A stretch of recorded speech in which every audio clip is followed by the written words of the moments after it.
Hi guys, welcome to Mahi cricket. Guys, IPL లో 30 match royal Challengers Bengaluru versus sun Risers Hyderabad మధ్య April 15వ తారీఖు సాయంత్రం 7:30 చిన్నస్వామి క్రికెట్ స్టేడియం బెంగళూరులో జరగబోతుంది.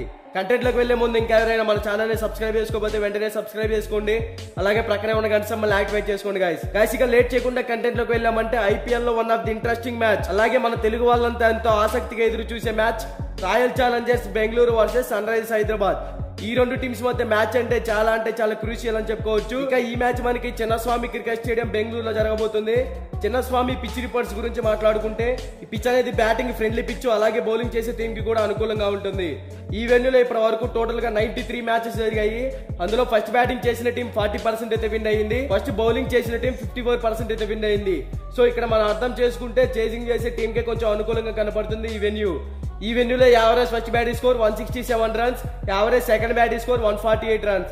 సో ముందుగా బోత్ టీమ్స్ కి సంబంధించిన హెడ్ టు హెడ్ గురించి మాట్లాడుకుంటే ఇప్పటి వరకు ఈ రెండు టీమ్స్ మధ్య టోటల్ గా 22 మ్యాచెస్ జరిగాయి. అందులో sun Risers Hyderabad 12 matches win అయ్యింది, Royal Challengers Bengaluru 10 matches win అయ్యింది. హెడ్ టు హెడ్ రికార్డ్స్ లో బోత్ టీమ్స్ కొంచెం ఈక్వల్ గానే కనపడుతున్నాయని చెప్పుకోవచ్చు. కానీ సన్ రైజర్స్ హైదరాబాద్ టీమ్ కే హెడ్ టు హెడ్ రికార్డ్స్ కొంచెం ఫేవర్ గా కనపడుతున్నాయి. ఇక బోత్ టీమ్స్ గురించి మాట్లాడుకుంటే రాయల్ ఛాలెంజర్స్ బెంగళూరు ఈ సీజన్ లో 6 మ్యాచెస్ ఆడితే కేవలం 1 మ్యాచ్ మాత్రమే విన్ అయ్యింది. ఈ టీం ఈ సీజన్ లో స్ట్రాంగ్ గా ఉన్నప్పటికీ వాళ్ళు ఇచ్చే పర్ఫార్మెన్స్ చాలా వరస్ట్ గా ఉందని చెప్పుకోవచ్చు. లాస్ట్ మ్యాచ్ లో కొన్ని చేంజెస్ చేసినా ఉపయోగం లేకుండా పోయింది. ఇక ఈ టీం ఓపెనర్స్ గా Virat Kohli, Faf du Plessis వీళ్ళిద్దరూ సెట్ అయ్యారు. విరాట్ కోహ్లీ ఎక్స్ట్రాడినరీ హిట్టర్, మంచి ఫామ్ లో కూడా కనపడుతున్నాడు. తర్వాత du Plessis back to form, వీళ్ళిద్దరూ పవర్ ప్లే లో సెట్ అయితే మంచి స్కోర్ అయితే బిల్డ్ చేయగలుగుతారు. ఇక వన్డౌన్ లో చూసుకుంటే విల్ జాక్స్ లాస్ట్ మ్యాచ్ లో టీమ్ లోకి వచ్చాడు. ఎక్సలెంట్ బ్యాట్స్మెన్ అయినప్పటికీ అంత పర్ఫార్మెన్స్ అయితే ఇవ్వలేకపోతున్నారు. తర్వాత Rajat Patidar back to form, last match లో మంచి 50 కూడా చేశాడు, మంచి స్టెబిలిటీ ఉన్న ప్లేయర్. ఇక మిడిల్ ఆర్డర్ లో చూసుకుంటే మాక్స్వెల్, దినేష్ కార్తిక్, మహిపాల్ లోమర్. ఈ టీం మిడిల్ ఆర్డర్ లో ఒక దినేష్ కార్తిక్ తప్ప ఎవరు సరిగ్గా పర్ఫార్మెన్స్ అయితే ఇవ్వడం లేదు. మాక్స్వెల్ ఒక మ్యాచ్ లో కూడా తన హిట్టింగ్ అయితే చూపించలేదు ఈ టీం కి. మాక్స్వెల్ ప్లేస్ లో చేంజెస్ ఏమన్నా చేస్తే ఈ టీం మిడిల్ ఆర్డర్ లో కొంచెం స్ట్రాంగ్ గా కనపడే ఛాన్సెస్ కూడా ఉన్నాయి. తర్వాత మహిపాల్ లోమర్ మంచి హిట్టర్ అయినప్పటికీ పర్ఫార్మెన్స్ చాలా డౌన్ లో ఉంది. ఇక ఇంపాక్ట్ ప్లేయర్ గా సౌరవ్ చౌహాన్ ఇంపాక్ట్ ప్లేయర్ గా వస్తే టీమ్ కి 100% ఎఫెక్ట్స్ అయితే పెట్టి మంచి పర్ఫార్మెన్స్ అయితే ఇవ్వాలి, అలాగే ప్రెజర్ కూడా హ్యాండిల్ చేయాలి. కానీ అంత పర్ఫార్మెన్స్ అయితే ఇవ్వడం లేదు. ఈ టీం బ్యాటింగ్ పరంగా కొంచెం ఇంప్రూవ్ అయినట్టు కనపడుతుంది. విరాట్ కోహ్లీతో పాటు fab du Plessis, Rajat Patidar, Dinesh Karthik వీళ్ళు కొంచెం సెటిల్ గా ఉన్నారు.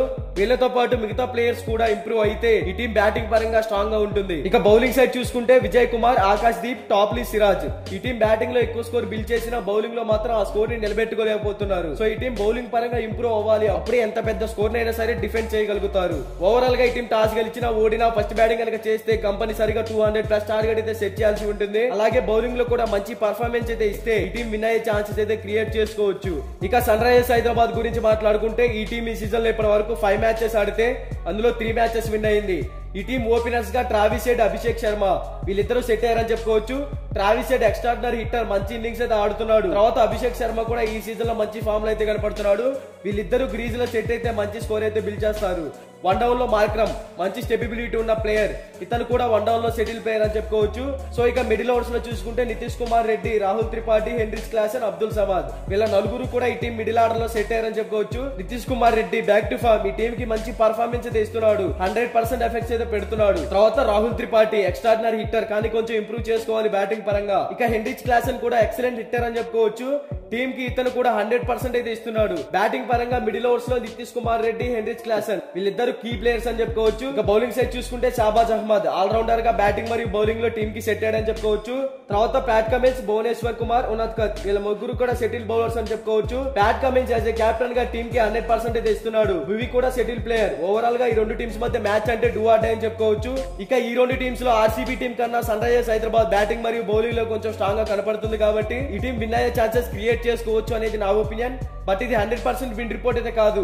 మీకు 100% విన్ రిపోర్ట్ కావాలంటే డిస్క్రిప్షన్ లో మన టెలిగ్రామ్ ఛానల్ లింక్ ఉంది, ఒకసారి వెళ్ళి జాయిన్ అవ్వండి. ఇక బోత్ టీమ్స్ కి సంబంధించిన ఎక్స్పెక్టెడ్ ప్లేయింగ్ లెవెన్ డిస్ప్లే మీద రన్ అవుతుందో ఒకసారి చెక్ చేయండి.